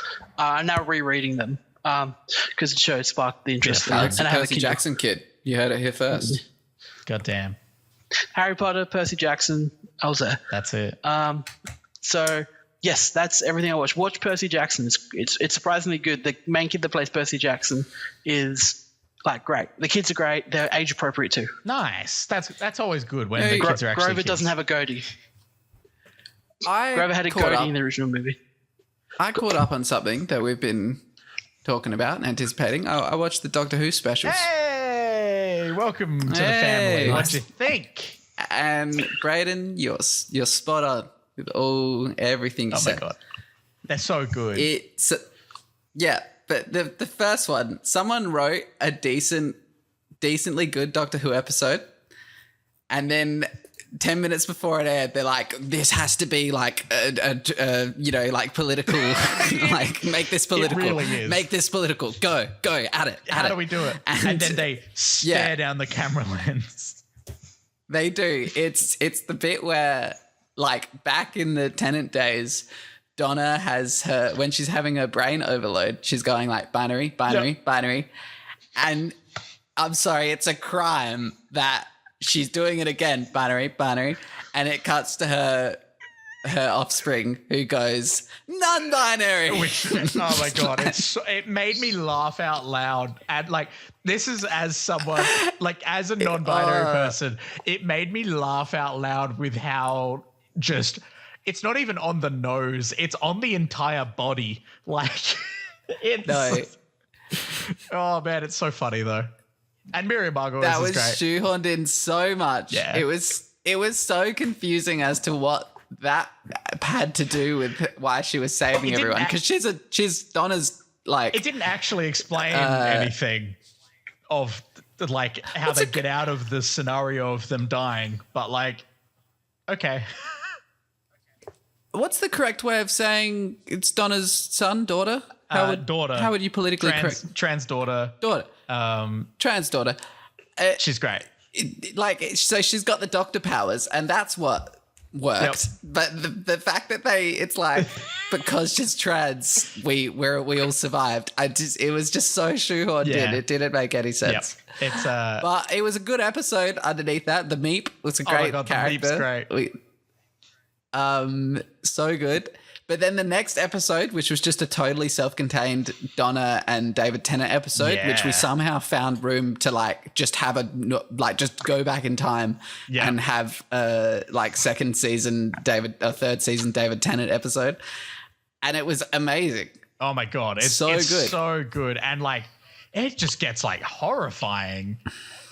It does, and it had that classic Doctor Who ending when it all comes together and it's good. Yeah, the whole thing with the captain, what was she doing? And when they work it out, it's awesome. Yeah, it's a countdown. It's a countdown. The working out scene works so well because it also made the situation worse, which it actively hindered their ability to get out of it easier by working it out, which was great fun.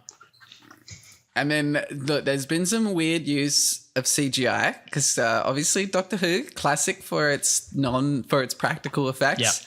And the CGI worked in that episode very well with the stretchy doctor and the big doctor Donna. Yeah, loved that. The practical effects hands though. Yes, good. They were good. Didn't even notice. But and then we've got the Toy Maker episode, which was great. I didn't mind it. I liked it. Thought there could have been more to it. It's kind of like he's Neil Patrick Harris is essentially just kind of just fucking with them, and then they play a game. It like we're just leading up to that. Yeah, there's not much reason for him to be doing it. He's just kind of doing it. But still liked his end. And then the regeneration was strange, but like I guess they're from a point like they needed to do something completely new because David Tennant's original regeneration's like the most famous Doctor Who moment. Yeah. Like, so how are you going to top that? This was fine. New Doctor, I like him. Yeah. Didn't like his first episode. I'm sorry. That's fair. The gnomes, the goblins, the CGI of them was weird. It was more that when we went on their little craft, their little ship, it suddenly was a musical. And it was like, the musical bit was so unbelievable. Like, it just took me right out. Yeah. Like, I was like, they're not like, while they're eating this like baby, they're not just having a musical. Like, it was really, that threw me off. I was like, this shouldn't be a little musical segment. It was really weird. And then after each episode, Mikhail and I watched on the Doctor Who YouTube channel their like behind the scenes of like the special. And in the one for that one, there's a bit where Russell T Davies is like, I basically figured that like the toy maker has like kind of, he doesn't say it this way, but like he's fucked up the universe in some way. And there's all this like lingering toy maker-ness in the world with the like, now that there's 2 TARDISes and 2 Doctors and all this stuff. And so he was like, when else are we going to have a chance in Doctor Who to do magic goblins and a musical song? Like, yeah, it was like weird. It was like the weird, like Jabba's Palace weird singer type vibe. So it just didn't fit. It was just this weird goblin showgirl. Yeah, it is. Song. The strangest part of it is that they're like, why do they have a band set up? Yeah. Anyway. Yeah. While this is happening, but I liked it. I liked how they got the Goblin King in the end. That was a bit graphic. Like I liked that. I was shocked at how much they went like, oh, okay, no, they're actually gonna pierce straight through him. Cool. If there was any childlikeness to the musical bit, that bring us back to like reality. And I like that they're definitely setting up a few little things. Yep, they're doing up their good old mystery boxes. Who's that? What's going on? Little underlying storylines of the whole that we see a little bit of the whole season. A little bit of Bad Wolf. Yeah, it's got some of that energy. Hey. Yeah. Like it. That's all it's said. I'm keen to see where it goes next. Yeah, me too. Yeah, I'll definitely be checking out this Doctor. I want to see this Doctor in an episode that I think is like great. The goblins just weren't a great villain. I want to see. Like, they just kind of, We saw a teeny bit of it in his first appearance where he had that moment where he just suddenly like got angry for like one line, but that was kind of it. Like, I want to see what Shooty's got in the tank for like really getting fired up. Like, I give him like a really good villain. Yeah. Like Dave Tennant got many, and we'll see what he can do. Very interested to see what happens. I will also shout out, my pa really wanted to see Aquaman 2, so I went and saw Aquaman 2. It's not it. And that's all you need to say. Oh, like jury duty. We know that. Yeah, it's not it. It really just it's the DCU really just falling over. And this is sort of like the sad left behind kid that had nowhere else to go at the end of the day at school, and like everyone's like, we got to stop. Like, we got to go home too. Like, we're teachers, but like we have to go home too. Like, this kid has to leave. And it just sort of... all the teachers slept in the school. Yeah, that's it. Well, apparently they don't. Apparently they end universes and restart them because of money. But yeah, Aquaman 2 was just... Like, I gave it like 2 out of 5 stars. Like, the action's fine, but like, it was just really nothing. And then also, I haven't watched Echo yet, but I'm very excited to watch Echo, the new Marvel Disney Plus show. And I also watched What If Season 2. which I haven't watched it. Yeah, very fair. They're moving away from what I would have found the most interesting from What If, where if you're making What If a show that's canonically linked to the Marvel Cinematic Universe, give us more What If scenarios related to the cinematic universe.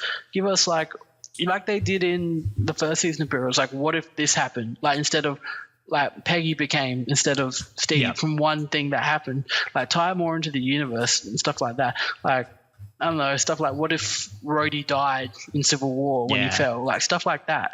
They've gone instead into the partly into the land of like fan fiction.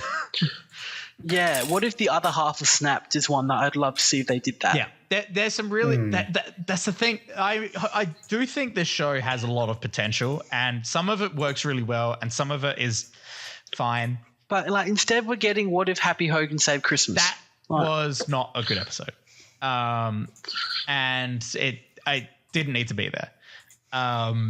The first episode of the season is actually pretty good. It's Nebula in this basically like cyberpunk, like Blade Runner-esque, like detective noir story, which like has some fun vibes to it, but like overall wasn't incredible.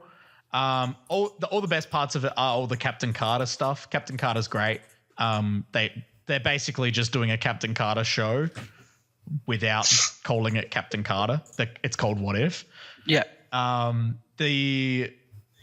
the Captain Carter stuff is the best part of the season. But yeah, I'm very keen to check out Echo, and I will do that soon, hopefully. And I think that's everything I've been watching. I'll very quickly rattle off in the quickest form possible. Watch Saltburn. You already heard it from Choppy. It's just really fucking horny. Watch No Hard Feelings. Yeah, don't know about. Was a bit of fun. Also really horny. Are you only watching horny films? Oh, there was, yes, for some reason, just it really randomly, the movies that Gemma and I kept on choosing ended up being weirdly horny. Hey, what you two doing in your spare time? It's up to you. After the third one, we couldn't help but laugh when something like sexual started to happen. Because it's like, why the fuck does this keep happening? She read Where the Crawdads Sing, so she wanted to watch that. It was all right. Watch Next Girl Wins, bit of fun. Watch Joyride as well. That was a bit of fun. Had a great. Didn't realize Daniel Day Kim was making an appearance. He had a nice, very emotional scene. Quite enjoyed that. And that's about everything noteworthy. Nice. So yeah, very nice. I think we're done. Nice. I think we're all caught up. I think we can start 2024 now. All right, Michael wanted to do his most anticipated list, so we're all going to do our top 10 most anticipated. That could be next week. That could be a next week problem. I'm kidding. Sure. That's a next week problem. A 2-hour episode. I wouldn't mind having dinner and going to bed. Yeah, I am feeling. Yeah, dinner would be great. I would like to. I already had to run off because I needed to pee so bad. Oh, we should have. You left. Guys, we've fallen into the trap. Very Godzilla talk. It was all right. You know what's sad? I didn't even notice you were gone, Michael. Yeah, I didn't know you were gone either. I was talking to Alex about Godzilla. It was very Godzilla. I absolutely bolted. You were too busy talking about Godzilla, so I ran. That's so funny. I had nothing to talk about there, and I was just like, oh, Michael's chair's empty. I wonder if they noticed. I did not notice at all. Oh man! Yeah. Like Michael's just snuck under the radar until you started editing this together. I'm like, hold on a second, where did you go? So wait a second, there's this big gap. And the only thing I want to talk, and the only thing I'm going to mention about WWE is that they confirmed that CM Punk's coming to Elimination Chamber, so that made me very happy. Yeah, I did think of you when I saw that. I was like, Alex is going to be so happy. Yeah, that's it. Get keen for that's that. all the rest but of on that note, I'm really hungry. Yes, we're all going to go eat. Alex. Follow any podcast of choice, leave a review, like, subscribe, all that crap. If you're still here, good for you. And thanks for listening. And as always, I'm Alex. I'm Braden. I'm Christian. And I'm Michael. And we're out of here. Goodbye, losers. Bye. Bye.